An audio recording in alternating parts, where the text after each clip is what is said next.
Welcome to the When Chiron Speaks podcast. I'm your host, Sarah. This is a space where we explore the healing journey, one story, one chart, one laugh at a time. Season 1, a deep dive into the wounds we carry and the light they can become. In our last episode, we explored the ache of abandonment. This time we ask, what happens when the pain doesn't leave but moves inward? Our emotions don't disappear, they migrate. So, to dive right in, Chiron in the wounded body. So Chiron was wounded by a poison arrow shot by Hercules. If you remember the Disney movie Hercules, where he defeated that three-headed monster, that three-headed monster was named Hydra in Greek mythology and was a multi-headed serpent. But the thing about this monster was that its blood was considered poisonous, so it would unalive anyone that was mortal. So the thing is that Chiron's wound was not only just physical, but it was also immortal as well. His wound is the symbol of chronic pain and emotional echo, because remember, Chiron was wounded twice. He was wounded by first being abandoned by both of his parents, and then the second wound was the shot by a Hercules. So the thing is that he could not be unalived from the wound, but it led to prolonged and agonizing pain because he was immortal. So he had to pretty much carry that pain, that chronic pain with him. And even though his pain was unseen, but it was always felt like many somatic experiences. And then in the end, not only did he give up his immortality to end his pain, but he also exchanged his immortality for the freedom of Prometheus. So that we'll kind of touch on that part of the story a little bit further along, but pretty much the essence is to see that like Chiron was wounded, and his wound was so great that he ended up giving up his immortality because he could not continue to live forever with something that was just so agonizing over time, you know? So I would beg the question, what if pain is the body asking for presence? You know, is your body trying to tell you something with pain? So the next thing I want to talk about is how trauma shows up physically. Now, there's many things, many ailments that your body can kind of tell you what's going on with you physically, but also kind of spiritually, because if you know where the chakras are, then it can kind of give you insight as into like maybe the physical ailments or illnesses or pain that you're experiencing. Maybe it can kind of let you know what's going on with yourself spiritually, you know? Such as like the root is at the base of the pelvis, you know, that has to do with our survival instincts. Then you have the solar plexus, which is like kind of where the below the belly button. Then there's the solar plexus, which is kind of like around where the stomach is. The heart, obviously, the middle of the chest. You have the throat, the third eye that is between your two eyes, and then the crown that kind of hovers above your head. And so those are the chakras. So you could kind of say if you have a sore throat, maybe there's something you need to say spiritually, something that you need to communicate, that's kind of affecting more domains than one, you know? Or maybe if you're having digestional issues, upset stomach or something like that, maybe that has something to do with themes such as like power, control, you know? So, yeah, sleep disturbances for sure. That could be something going on with your crown chakra, your connection to spirit. If you have nightmares, restless sleep, insomnia, cardiac issues, once again, that's more like the heart chakra, and could come up as high blood pressure, your irregular heartbeat, you know, and then fatigue and exhaustion, that kind of goes back to sleep, seeing what's going on with the third and crown chakra.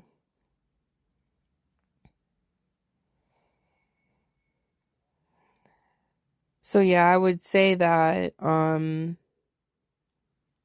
I think the important thing is to really just try to sit with the body and try to see like where exactly you're feeling aches and pain. And if you are hyper aware, try to explore possibly venturing out into like maybe understanding yourself spiritually, maybe understanding what you need spiritually in order to kind of begin to heal those things. But of course, like with the story of Chiron, sometimes we're not always meant to heal everything. Um, and we'll kind of get into that a little bit further as we go along. So, the next question I have, where does my body feel heavy and what emotion might live there? You know? So, trying to connect the mind and body, have that mind body connection. So, the next part of this podcast, I just wanted to talk about like Chiron's clues in the chart. So, depending on what house Chiron is in, what house and what sign Chiron is in, the themes of each house and like the spirit of each sign can tell you not only where the wound is, but also what you can do to heal that wound. It is the poison and the cure, if you will. So to kind of run down on the themes of Chiron in the houses and in the signs. So if you have Chiron in Aries or in the first house, there might be issues with identity and personal bravery. If it is in Taurus or the second house, there might be issues with resources, money, talents, and self-worth. Mind you, as I'm saying, like what the issues might be, that's also where the power and the healing lies. So to go back to Chiron in the first house and in Aries, there might be issues or insecurities with identity and personal bravery, but that also might be the way to tackle those insecurities and such is to actually embody them, embody your identity, to be brave, Taurus and the second house, resources, money, talents, and self-worth. That might have been how do I say this, a sore spot for you, but also could be a way of kind of embodying that sore spot, acquiring money, creating physical stability for yourself if maybe from the past it was a sore spot at one point. Chiron in Leo and in the third house, communicating, learning, sharing, connecting. If maybe at one point you felt like if you were a child and it was hard for you to learn or grasp something, the way to overcome that is to learn and to finally grasp that thing even as an adult. Chiron in Cancer, fourth house, nurturing, safety, family, belonging. Sometimes family is not the ones you are related to, but the ones you choose. That could be something very powerful with healing stuff from like familyhood and childhood. Chiron and Leo in the fifth house, creativity, childlike wonder, romantic and platonic relationships. Sometimes the things that have hurt us in the past the most, romantic partners, dating and such, maybe actually doing those things again might be the thing that like helps you get closer to healing. Chiron and Virgo in the sixth house, health, wellness, daily routine, mind-body connection. And then we have Chiron in Libra in the seventh house, one-on-one relationships, commitment, committed relationships, partnership, connections, Sometimes instead of avoiding the things that have hurt us, it's maybe better to pursue one-on-one relationships, possibly marriage, that could be something that is healing for you. Chiron in Scorpio in the eighth house, sexuality, death, regeneration. Maybe these things are things a lot of the time that a lot of people are scared of, especially in American culture. But to actually explore these things and try to really understand them, find your way. If death has been a theme in your life that has been a sore spot, try to find ways that you could grieve that might not look traditional. And then also too, like with things not being traditional, also exploring your sexuality where maybe once upon a time you were punished for expressing yourself in whatever way. Chiron in Sagittarius in the ninth house, higher education, philosophy, long distance travel, it's pretty much like conquering your fears by actually doing the thing that scares you. So if you've always been scared of being on a plane and doing any long distance travel or traveling to another country, sometimes that might be the very thing that you need to do in order to overcome that. Chiron in Capricorn and in the 10th house. So status, standing, or the expectations others have of you, career, long-term professional goals. So I feel like for this is definitely like, I feel like those people who really work really hard and they build up their reputation, I would say that whole quote that like it takes a lifetime to build a reputation, but it takes like a few seconds, minutes or whatever to tear it down.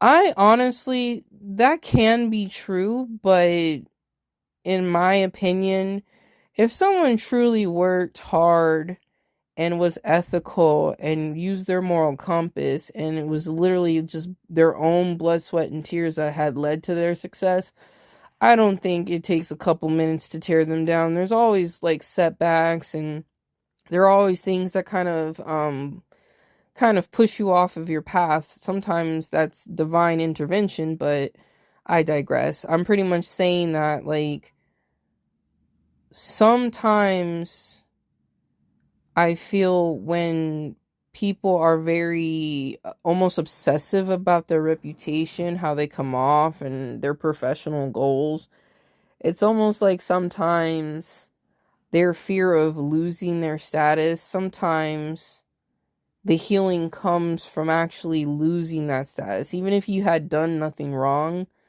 kind of losing your way towards that,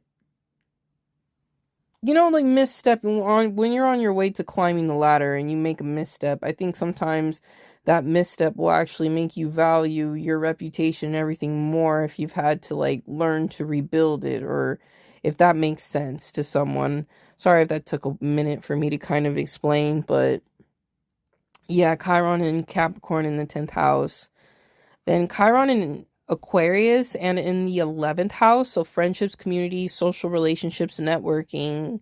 So if you've been hurt in the past by any of these things, it's best to try to pursue, friendships, social relationships, trying to find community.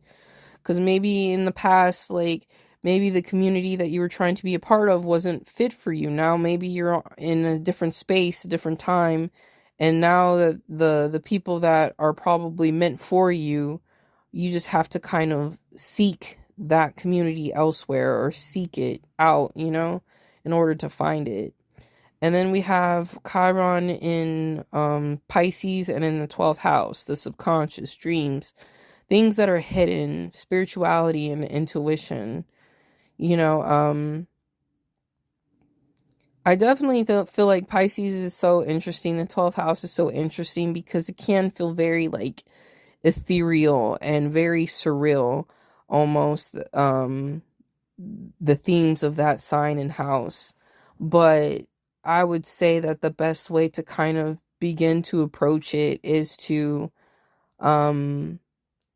if you've been like hurt by these themes in the past, sometimes if you keep having the same like nightmares and such, or the same dreams, I would say you would need to start writing a dream journal so you could keep track of everything and kind of really start to like understand those dreams, so that you can kind of really see what instead of trying to suppress your subconscious, try to see what your subconscious is trying to tell you. And when you might say like a Freudian slip or something like that, like when you meant to say something but you say something else instead, like those are things to kind of pay attention to. That's 12th house stuff right there. That's Pisces stuff. If things come up from the surface and bubble up from the surface that feel a little bit deeper than what we might put on it superficially, then I would say to explore those things, record them, write them down, because they might actually be important. So yeah, I pretty much kind of broke down the themes of Chiron and how it shows up in the signs and in the houses and such. So it could kind of give you a little bit of like a little like direction as to like what to look for when it comes to like focusing or trying to heal your or learn from your Chiron placements, if you will. So please check out your Chiron placement and journal what the body is teaching you as you do like body scans and such. So the next thing is somatic healing, how to begin listening again. It is important to learn to listen to the body. That is so essential. Breath work, grounding, and shaking as release. Naming the sensation. My chest feels tight. I don't need to fix it. I just need to notice. Just noticing how your body feels. Oh, my feet hurt today. I walked more than normal. Oh, my calves are sore. You know, I don't know what's going on. Every time I sit down, my knees hurt. You know, understanding the difference between pushing through and tuning in. When I go to the gym and I work out, I definitely learn to listen to my body because I don't want to push past the point where I injure myself. Because I really like consistently going to the gym. So if I hurt myself, it sets me back. I have to rest like a week or two, or I have to exercise with much lighter weights because now I have to focus on healing the part that I had pushed too hard versus if I would have just listened and then I would have known, okay, at what point is this I'm feeling the burn or I am actually like injuring something. Those are two different feelings and I have to kind of be privy to that, you know? So, kind of like with anything when it comes to like exercise, yoga, meditation, mindfulness exercises, it's best to let healing be quiet, slow, and body-led. Definitely to focus on quiet, slow, and body-led. To let your body lead the way. Because your nervous system knows how your body functions, you know? And sometimes you have to kind of, even when you're like, say if you're in a yoga position and you feel like you're a stiff person, you know, you're just getting into it for the first time. It's good, like when you're kind of in a position or in a stretch, you're gonna feel that stretch and your body might feel a little uncomfortable, a little tense, but if you feel safe and you hold that position, eventually your body will start to relax and it'll start to kind of like almost kind of like sit in that position more to the point where you might be able to stretch, may be able to push a little bit more, but don't do it past the point your body is prepared to. It takes time. Not everyone is like born super flexible. It takes time to kind of get your body to that point. So just take it slow. So a couple of things that I found are actually useful with helping to kind of like listen to your body more, to kind of process those emotions that have been stored in your body. One is psychotherapy, and then two is EMDR therapy, eye movement desensitization and reprocessing. It's basically like a type of psychotherapy that helps people process and heal from traumatic events. Now, those two, you need either a licensed therapist or psychiatrist to help you with that, you know, and there are people, I feel like there are therapists I know that specialize specifically in EMDR therapy, so I feel like that's something that you should look into, but that can be expensive. So the next solution I would have to kind of exploring your body more and being able to listen to your body more is yoga. Now, what's nice about yoga is that there's so many like YouTube videos. You could just simply look up yoga in my bed, yoga in bed, or you could find yoga if you're pregnant, and you can find positions that would be conducive to that. You could find yoga in 20 minutes, for an hour, for beginners, for advanced, you know, like there's all different types of yoga that's available out there on the internet. So that's what's nice about yoga, is that you could go based off of videos, you could read books, you could do, I think they even have like, yoga teachers where you could just listen to them as you're doing the positions. So that's pretty cool. And then the fourth one, theater and movement. I definitely agree with the movement. Like, the gym is literally like my catharsis.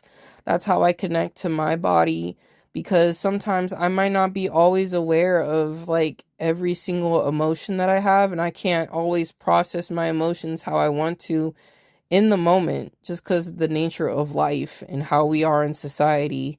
So sometimes I will go to the gym if I feel like I'm feeling emotionally heavy, and I go to the gym and I kind of focus on how my body is moving. I do mobility exercises and such.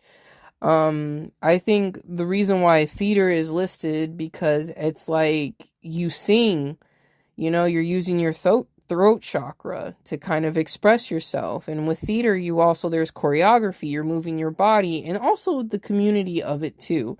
If you're doing a community play, or you're just watching theater, you're just enjoying it, or you're just kind of like reading a play, I'm sure that all kind of comes into play. Another thing you could do is neurofeedback. Now, I feel like this is also more expensive too, but I think this one is a cool one because you get real-time feedback about your brainwave patterns. So say if they show you a picture that would typically make you anxious, then they can kind of see what's going on in your brain, as to like they can see what's going on in your brain, and seeing if the area in your brain that's firing is actually like the part of your brain that's responsible for anxiety. And if they see that, hey, your anxiety, is kind of like increasing, how does your body feel? Is your heart racing?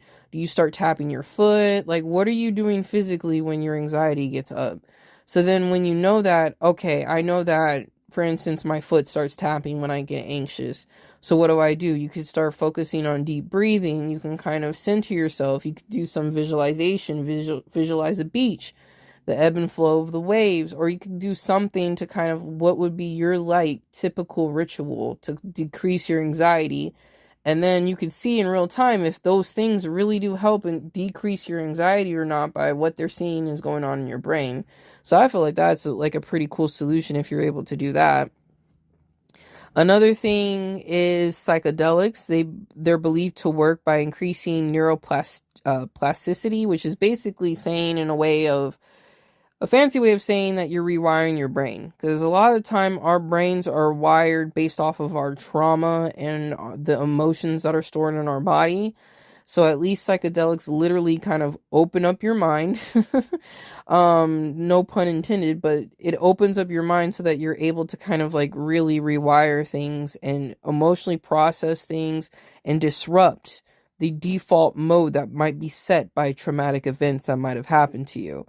So, I definitely feel like that's a pretty cool one to do, but of course, do that safely, do it with a licensed person who knows what they're doing, who specializes in that, of course. Don't do anything beyond anything that's like safe. Please use your discernment out there. So, I say all that to say, what does my body want me to feel that I've been avoiding? I think healing is definitely needs to be, as I said before, quiet, slow, body led. I feel like there is no point in pushing yourself more than what you're ready for, or what your body is ready for, or what your mind is ready for. So do things as you feel like they're meant to be done. I would leave you with this affirmation: my body is not broken, it's wise. So with that, next time we'll talk about the wound of invisibility and what it means to feel unseen even when you're doing everything right. And with that said, thank you for listening, and I hope you have a good rest of your day.